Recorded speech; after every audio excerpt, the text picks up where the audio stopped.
So hello you guys, welcome back to my channel. It's time to talk about episode 15.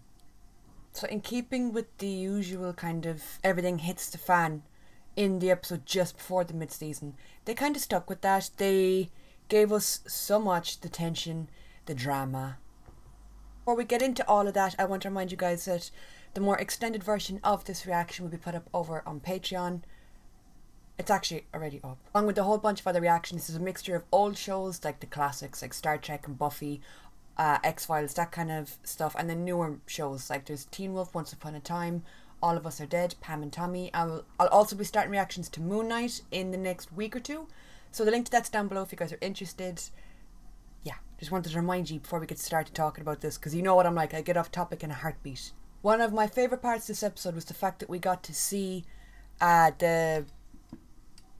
come here. One of my favourite parts is we actually got to see the Daryl revealing himself from the Stormtrooper outfit moment. Out of context, that scene was like batshit. And even though you knew back when we first saw that scene, honestly, I can't remember if we saw it in a trailer or if it was in like a part of an episode. But when he took off the helmet and it was like Stormtrooper Daryl, oh my god, he's one of them. It had everybody like, the fuck? So getting to see that in context and getting to see the reasoning, liked that a lot. I have a list of things that I want to talk about, and the top thing is Elijah slamming Guy, badass. So when Hornsby was talking to baby Herschel and he was like, you know, you can tell me, hey, tell me what's going on, kid, tell me about your mom. We all knew the motherfucker was overstepping, but actually seeing somebody, and I feel like it was overdue as well, because he's just been this, he reminds me of like a annoying psycho car dealsman. He has those kind of vibes about him. So seeing somebody actually take action and slam the motherfucker up against a wall and be like, no, stop.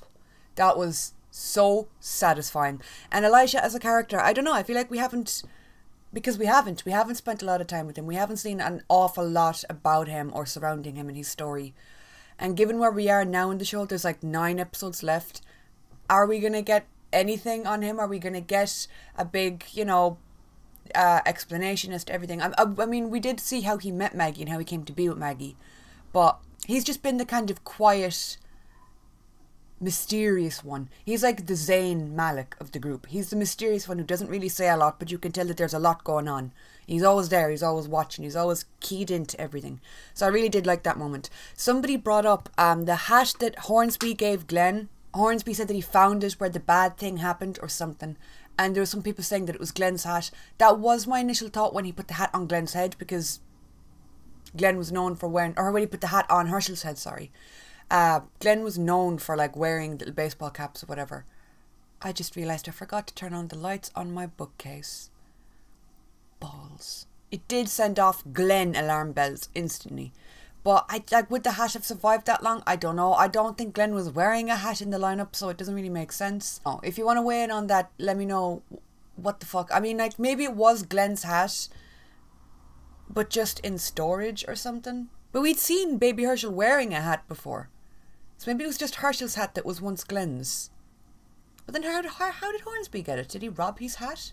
From that same scene, Maggie kind of telling Hornsby, listen, anyone that threatened my family or fucked with us is dead, so I really wouldn't. And then Daryl coming in and just instantly siding with her and them, and you could see him just go into like instant kill mode when his family is threatened.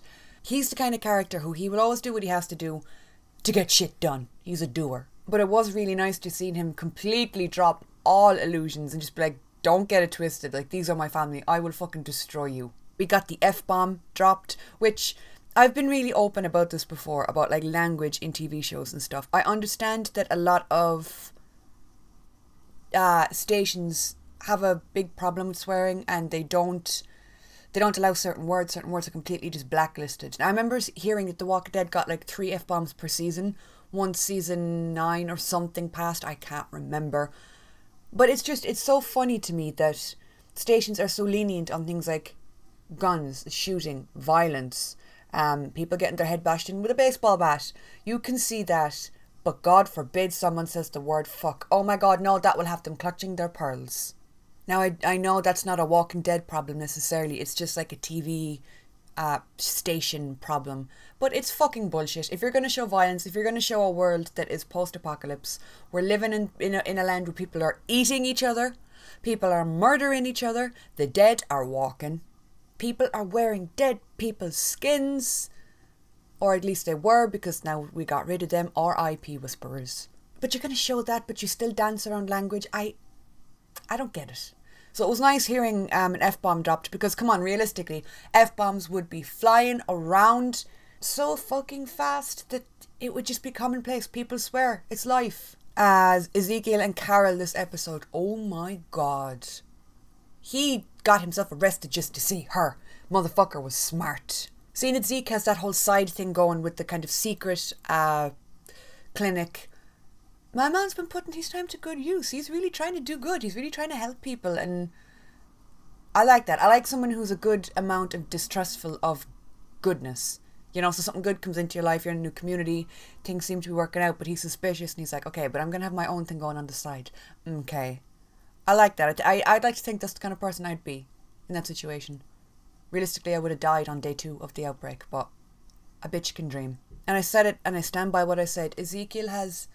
I don't know how much of it is an Ezekiel thing or how much of it is a Carrie thing, okay? The man just has the kindest, sweetest face, the most beautiful eyes, but every time he's on screen, I just go to shit. I'm just like, wow. Carol must have the absolute self-restraint of a goddamn saint. She must have swore herself secretly to the nun society or something.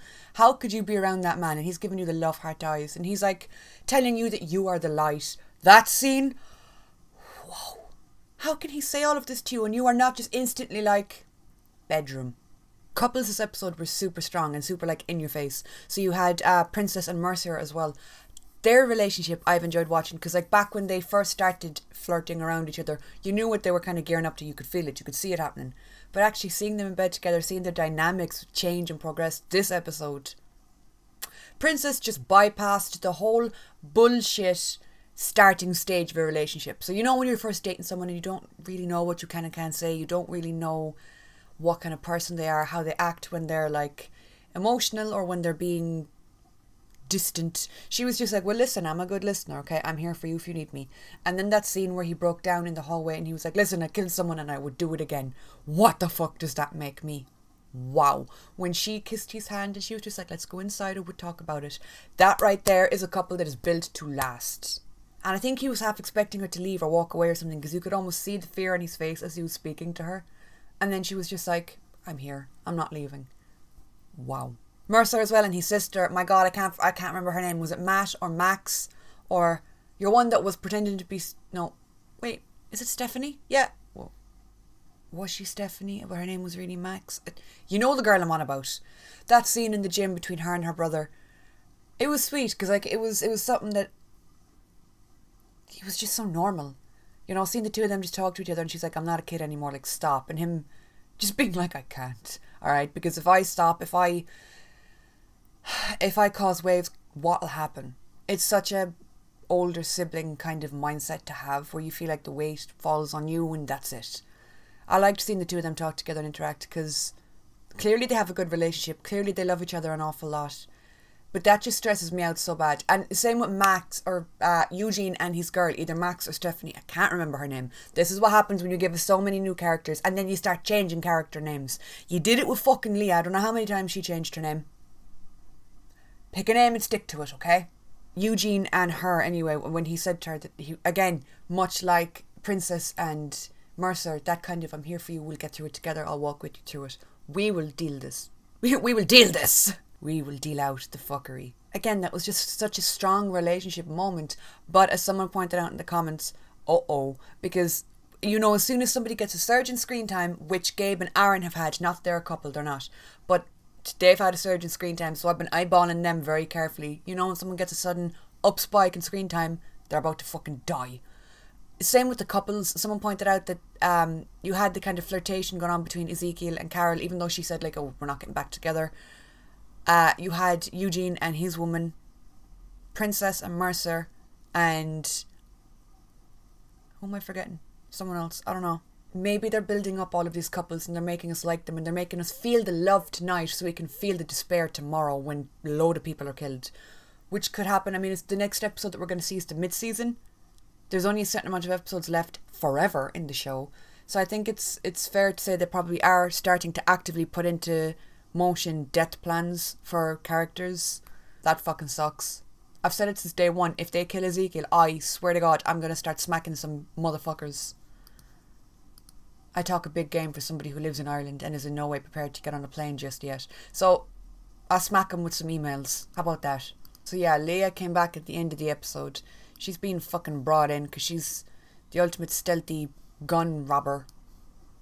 Oh, someone left a comment on my video saying, do you remember how Tyrese asked Sasha if there'd ever been a time when she wasn't the boss of him, and she laughed and replied that there had been a few years before she was born.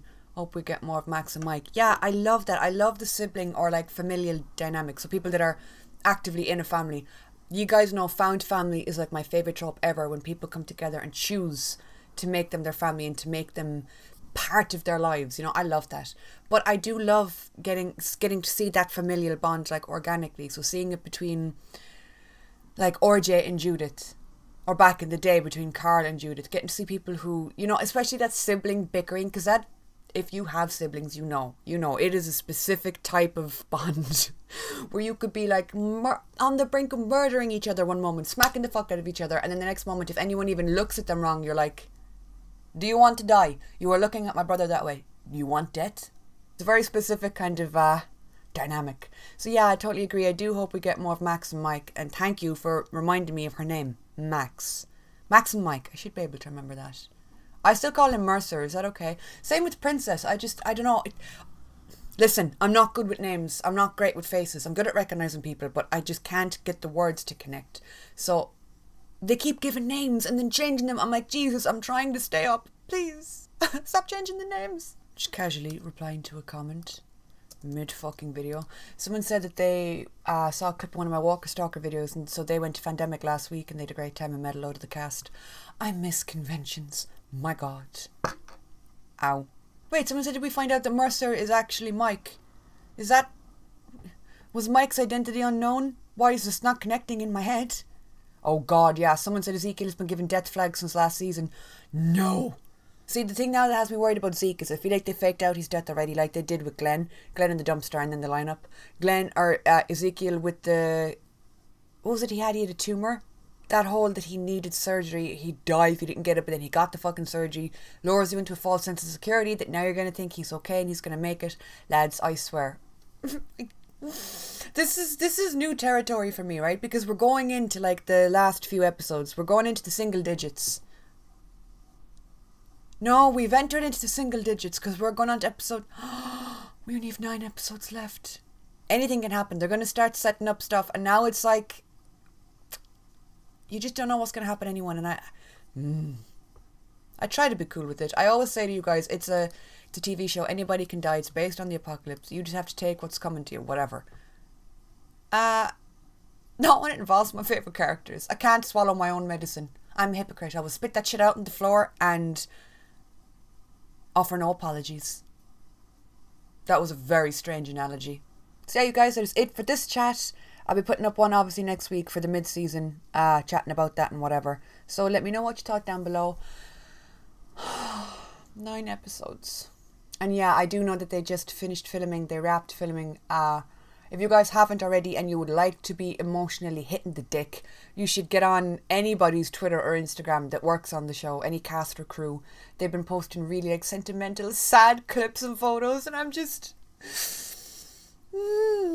A lot of people have been like agreeing with me that they got into the show either when they were really young or when like shit was going on in their life, and now it's really odd to feel that ending. I'm probably going to do a video just talking about the show. Wild thought. I'm going to do a video talking about The Walking Dead. Unheard of.